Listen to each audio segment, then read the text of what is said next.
Guys welcome you all to the channel. आज बहुत ही एक प्रैक्टिकल इशू पे बात करने वाला हूँ। आज हम कुछ डिस्कस करेंगे डिस्चार्ज के बारे में। इट मीन्स अगर आप 498A का केस फेस कर रहे हैं तो आप इसमें डिस्चार्ज का एप्लीकेशन लगा सकते हैं। बट अभी तक आपने जाना होगा कि डिस्चार्ज के फ़ायदे क्या होते हैं, नुकसान नहीं। जब हम कभी भी कोई भी स्टेप लेते हैं, कोई भी अगर हम स्टेप लेते हैं लीगल इश्यूज़ पे, तो हमें ये देखना चाहिए कि उसके फ़ायदे क्या हैं, नुकसान क्या है, मेरिट्स और डिमेरिट्स दोनों देखना चाहिए। बिकॉज बाद में ये नहीं हो कि आपको पछताना पड़ जाए, आपने खाली फ़ायदा देखा, उसका मेरिट्स देखा और बाद में जब जजमेंट आए, ऑर्डर आए तो आपको प्रॉब्लम हो जाए।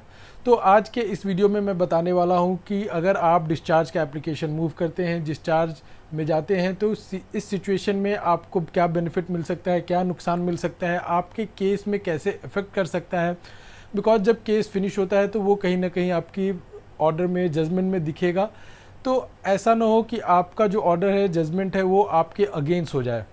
तो बहुत ही प्रैक्टिकल चीज़ बताऊंगा आज के वीडियो में।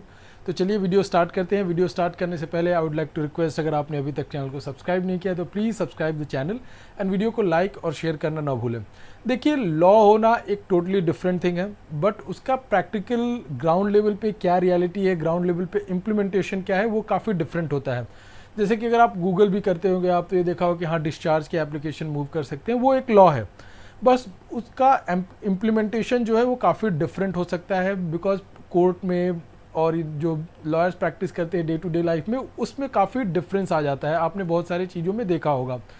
तो जब हम डिस्चार्ज का एप्लीकेशन मूव कब कर सकते हैं, तो मूव बेसिकली हम करते हैं चार्ज जब फ्रेम होने की स्टेज पे होता है, उससे पहले हम डिस्चार्ज एप्लीकेशन को मूव करते हैं। तो ये बेसिकली लॉ है कि आप डिस्चार्ज एप्लीकेशन मूव कर सकते हो before framing of the charges. आप मूव करके जो भी आपके फेवर में या नहीं फेवर में चीज़ें हो सकती हैं। बट होता क्या है प्रैक्टिकली कि बहुत रेयर केसेस में जो लोअर कोर्ट होता है, ट्रायल कोर्ट होता है, वो किसी का नाम डिस्चार्ज कर दे। जनरली रूटीन मैटर में ट्रायल कोर्ट्स काम करते हैं और होता यह है कि वो जो चार्जशीट आईओ ने सबमिट किया होता है, चार्जशीट के बेसिस पे वो मैटर चलते रहता है और उसी के अकॉर्डिंग मैटर चलता है। और जो आपने डिस्चार्ज का एप्लीकेशन लगाया था वो ट्रायल कोर्ट डिसमिस कर देता है। इनफैक्ट 90%, मोर देन 90% केसेस में जो ट्रायल कोर्ट होता है वो डिस्चार्ज एप्लीकेशन को डिसमिस कर देता है। चार्ज फ्रेम होने के बाद केस चलने लगता है और आपको ट्रायल फेस करना पड़ता है। बट एक बड़ा नुकसान हो जाता है आपको अगर आपका डिसमिस हो गया डिस्चार्ज एप्लीकेशन।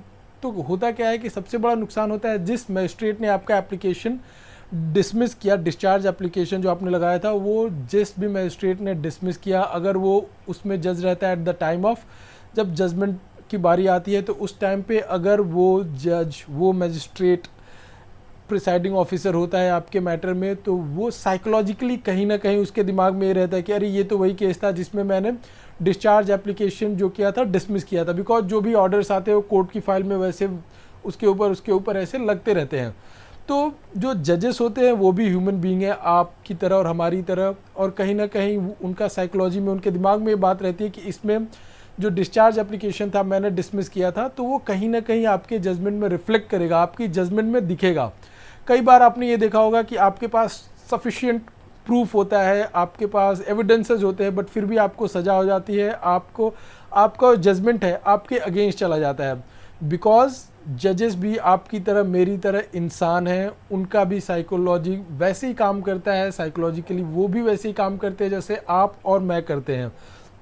तो ये डिपेंड करता है आपके जजमेंट के टाइम पे कि उस टाइम पे जज साहब का जो साइकोलॉजी है, दिमाग है, कैसे काम कर, जो जुडिशियल माइंड है वो कैसे काम कर रहा है। तो ये सारी चीज़ें बहुत फ़र्क पड़ती है आपके जजमेंट में, आपके ऑर्डर के टाइम पे।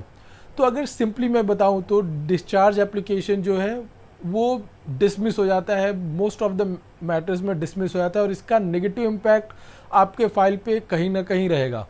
तो आपको पनिशमेंट में मिल सकती है, सज़ा भी मिल सकती है। तो जो डिस्चार्ज एप्लीकेशन है उसका फ़ायदा कम और नुकसान ज़्यादा हो जाता है। बिकॉज ट्रायल कोर्ट्स में जो डिस्चार्ज एप्लीकेशन है उस पर रेयर केसेस में जो होता है कोर्ट डिस्चार्ज करता है, जो उसमें एक्यूज होते हैं उनका नाम निकाल देता है। मोर देन 90%, अगर मैं बोलूँगा तो भी गलत नहीं होगा, more than 90% discharge applications trial court में डिसमिस हो जाते हैं।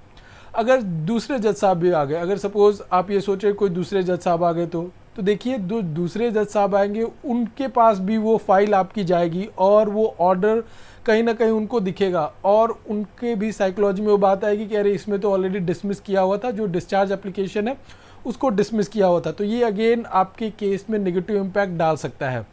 तो मैं यही कहूँगा कि जो डिस्चार्ज एप्लीकेशन अगर आप कोर्ट में लगा रहे हैं 498A के केसेस में या किसी भी केस में डिस्चार्ज एप्लीकेशन लगा रहे हैं तो बहुत ही सोच समझ के लगाएं, बहुत ही ध्यान से समझ के, कॉन्सिक्वेंसेस समझ के भी लगाएं।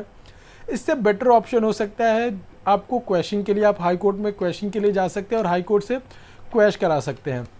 लॉ है, देखिए लॉ है, हमारे देश में लॉ है, बट मैं बात कर रहा हूँ ह्यूमन साइकोलॉजी की। काम तो जज साहब नहीं करना है, ऐसा नहीं कोई मशीन है, रोबोट है, उसको प्रेस किया और काम हो रहा है, उस पर एक बटन क्लिक किया काम हो रहा है। जज साहब कोई काम करना है तो प्रैक्टिकली जो भी आप अगर डिसीजन लेते हैं 498A में डिस्चार्ज एप्लीकेशन का तो बहुत सोच समझ के लिए, बिकॉज ये आपके केस में रिफ्लेक्ट करेगा, आपके जजमेंट में रिफ्लेक्ट करेगा, आपके ऑर्डर में रिफ्लेक्ट करेगा। तो आई होप ये वीडियो आपको समझ में आया होगा। इस वीडियो से रिलेटेड कोई भी डाउट है तो आप कमेंट सेक्शन में पूछ सकते हैं। Thank you.